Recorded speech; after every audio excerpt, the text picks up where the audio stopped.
शिवराय मित्रांनो, मी शुभम सातव स्वागत करतो तुमचं एका नवीन व्हिडिओमध्ये।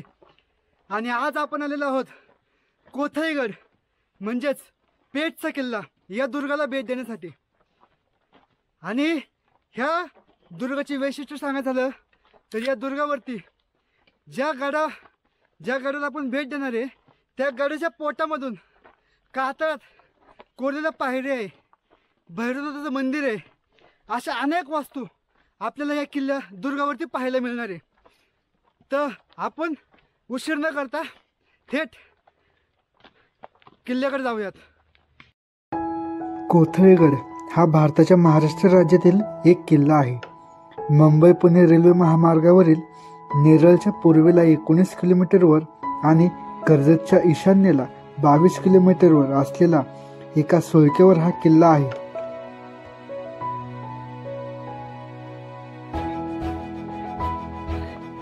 जमला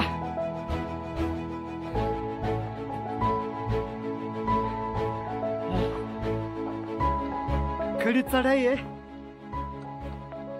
अक्षरशः 3 ते 4 किलोमीटरचा घाट आहे।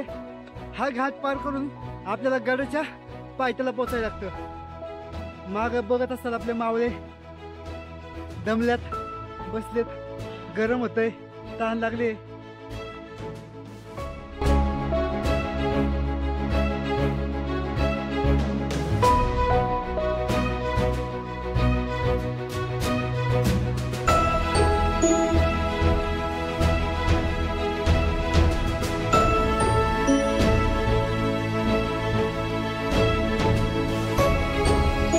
तर मित्रांनो, आता आपण पेठ या गावामध्ये आहे। मी मगाशी सांगितल्याप्रमाणे आपण ज्यावेळेस कोथळीगडाचा प्रवास चालू केला त्यावेळेस आपल्याला 4 ते 5 किलोमीटर लांबीचा एक घाट लागला होता। आणि त्या घाटाने मोठ्या गाड्या येतात, 2 व्हीलर येतात, परंतु ज्या सुरुवातीला काही घाटामध्ये पावसामुळे रस्त्याचं नुकसान झालं, त्यामध्ये माती आहे, त्यामुळे आपली जी गाडी होती त्या गाडीला वरती येण्यासाठी थोडा त्रास होऊ लागला। आणि त्यामुळे आपण आपली गाडी तिथेच सोडायचा निर्णय घेतला आणि ती गाडी सोडून आपण वरती घाटाने चालत येऊ लागलो। 4:15ला संध्याकाळी 4:15ला आपण ट्रेक चालू केला आणि गाडी लावून आपण जवळजवळ 6:30 वाजता ह्या पेठ गावामध्ये पोहोचलो। आणि आपल्याकडे इथे आपण राहणार आहोत, म्हणजे आपल्याला स्टे करायचं होतं, त्यासाठी आपल्याला काहीच साहित्य नव्हतं। इथे गावामध्ये आल्यानंतर आम्ही एका घरामध्ये थांबलो, तिथं आपल्याला जेवणाची सोय झाली आणि त्यांच्याकडूनच आपण गाडी घेऊन मागाशी इथून गाडी त्यांची घेऊन आपण खाली गेलो, जिथं आपली गाडी पार्क आहे तिथून आपलं जे काही साहित्य आहे ते वरती घेऊन आलो। आणि आता चहा मागाशी झाला आणि आता जे काही आपल्या मावळ्यांनी आपल्यासोबत आणलेला जो फराळ आहे तो आपण खातोय।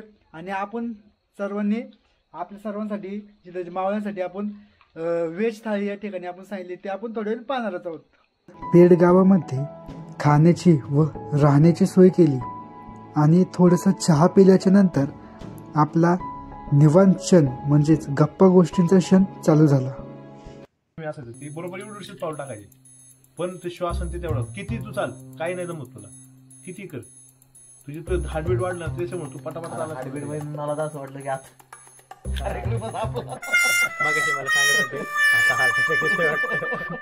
मला राहू त्याला म्हणलं इथला हात लावून बाहेर फार बाहेर हालत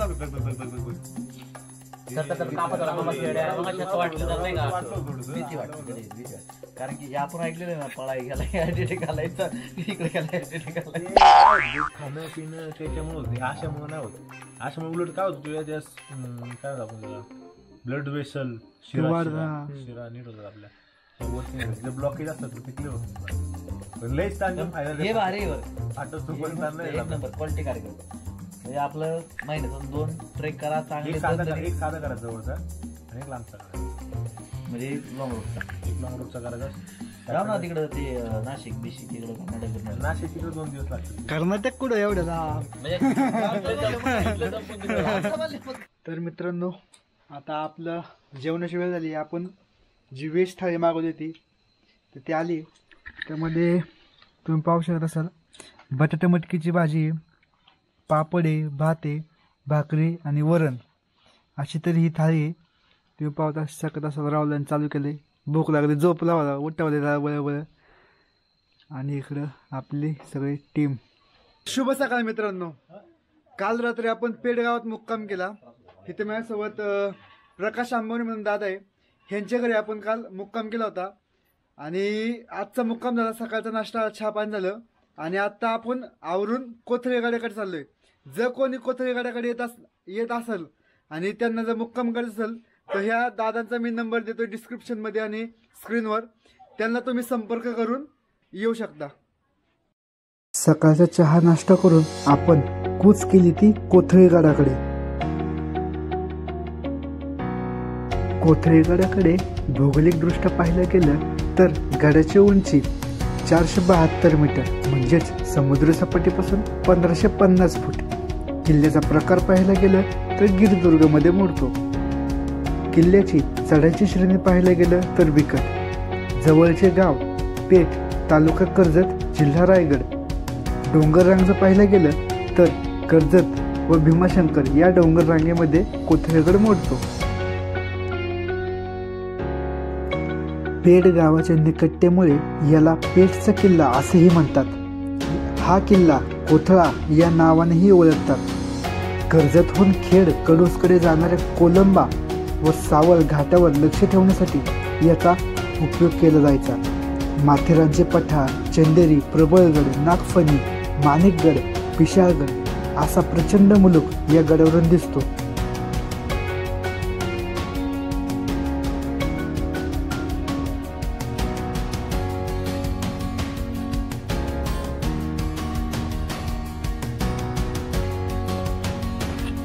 मित्रांनो, आता आपण जवळजवळ कोथळेगडाच्या जो मेन गड आहे त्या ठिकाणी पोहोचत आलोय.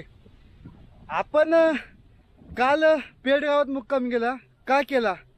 कारण की ज्यावेळेस संध्याकाळी 4:15 वाजता गड चढायला चालू केला, त्याच्या आधी म्हणजे काल आम्ही पदरगड ह्या दुर्गाला भेट दिली होती आणि तो दुर्ग करून आपण कोथळेगड करणार होतो. पण थोडा उशीर झाल्या कारणाने आम्हाला वाटलं 2 ते 3 तासात हा गड फेरी पूर्ण होईल, परंतु त्याचे उलटच झालं. आमची गाडी खाली फसली, त्यामुळे आम्हाला जो 4 ते 5 किलोमीटरचा घाट आहे तो चालत यावा लागला आणि त्या कारणाने आम्हाला पेठ गावात मुक्काम करायला लागला. मावळे बघत असाल थोडे ताजेतवाने, कालच्या आपला जो शूट आहे थोडा त्यामध्ये आपले सगळे मावळे दमले होते, तर त्याच कारणामुळे. तर आता आपण येऊन पोहोचलोय कोथळेगडाच्या महादरवाज्याजवळ. ह्याच दरवाज्यातून आपल्याला गडामध्ये प्रवेश होतो. हा किल्ला ज्या डोंगरावर आहे तो कर्जतच्या मूळ डोंगरापासून तुटून वेगळा पडलेला आहे. किल्ल्याच्या माथ्यावर मजबूतीसाठी नरसाळ्याच्या आकारात बांधकाम केले आहे. या नरसाळ्यालाच कोथळेगड म्हणतात.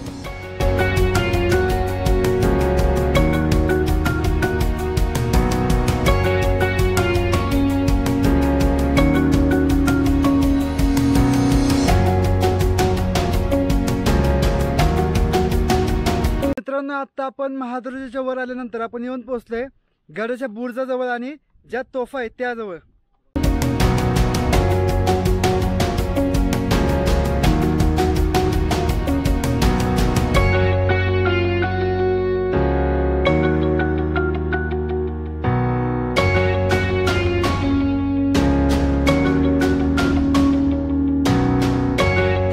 मित्रांनो, आपण बुरुजाच्या थोडं पुढे आल्याच्या नंतर आपल्याला इथे बुरुजावर जायला जागा आहे इथे आणि इथेच आपल्याला गणपती बाप्पाचे मंदिर पाहायला मिळते.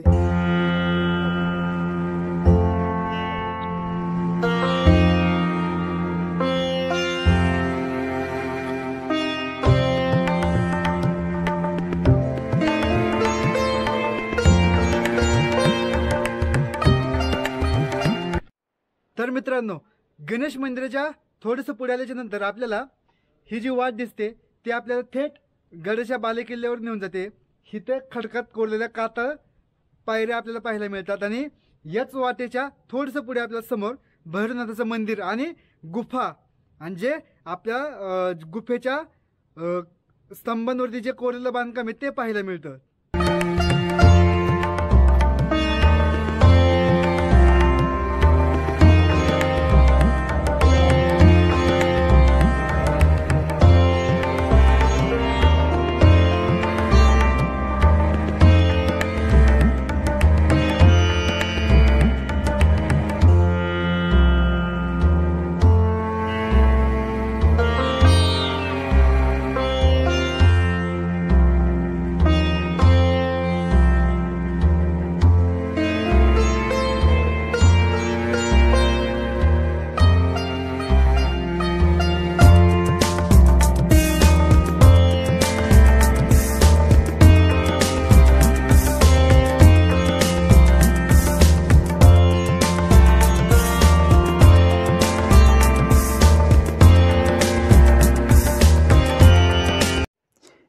या किल्ल्याचा इतिहास पाहायला गेलं तर शिवाजी महाराजांच्या काळात या किल्ल्याचा उपयोग शस्त्रांचा साठा ठेवण्यास करत असत.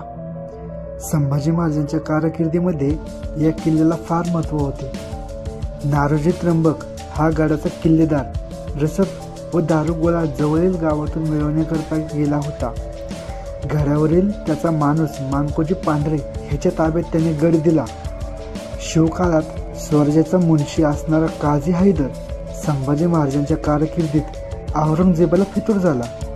त्याने मानकोजी पांढरे यांना फितूर केले आणि रात्रीच्या काळोखात मानकोजी पांढरे यांनी अब्दुल कादर व त्याच्या सैन्याला हे आपलेच लोक रसद घेऊन आले आहेत असे सांगून गडात प्रवेश दिला आणि त्याने गडावरचे सैन्य कापून काढले.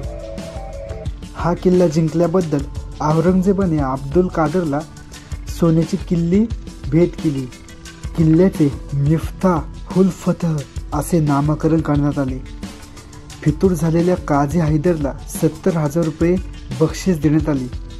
नारोजी त्र्यंबक या शूरवीराने हा किल्ला परत जिंकून घेण्याचा अयशस्वी प्रयास केला. या प्रयत्नात त्याचे सर्व सैन्य कापले गेले.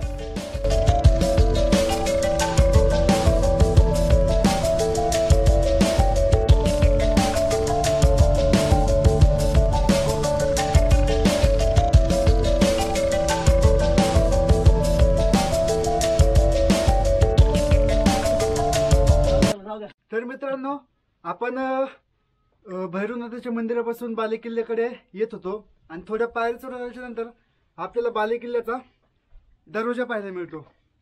हा तुम्ही माझ्या मागं दरवाजा बघू शकत असाल. हा दरवाजा आत्ताच्या काळामध्ये बसवलाय. म्हणजे दुर्ग संवर्धन करण्याची संस्था आहे कर्जत विभागामधील त्या शिवभक्तांच्या मार्फत या गडाच्या बालेकिल्ल्याला हा दरवाजा बसवण्यात आलाय.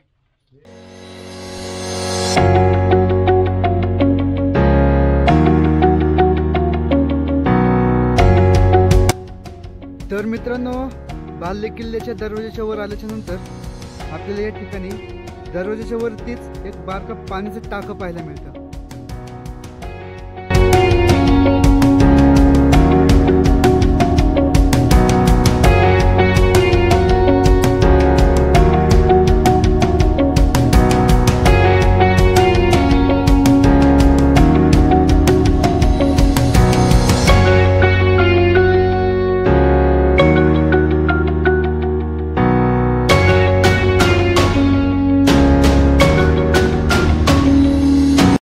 तर मित्रांनो, आता आपण कोथरेगडाच्या माथ्यावरती आहोत, म्हणजेच बालेकिल्ल्यावरती. आणि या बालेकिल्ल्यावरती आपण दरवाजा असेल, पाण्याची टाकी असेल, ही बघितली. तर असा होता आजचा आपला व्हिडिओ. तर भेटूया पुढल्या व्हिडिओमध्ये. तोपर्यंत जय शिवराय.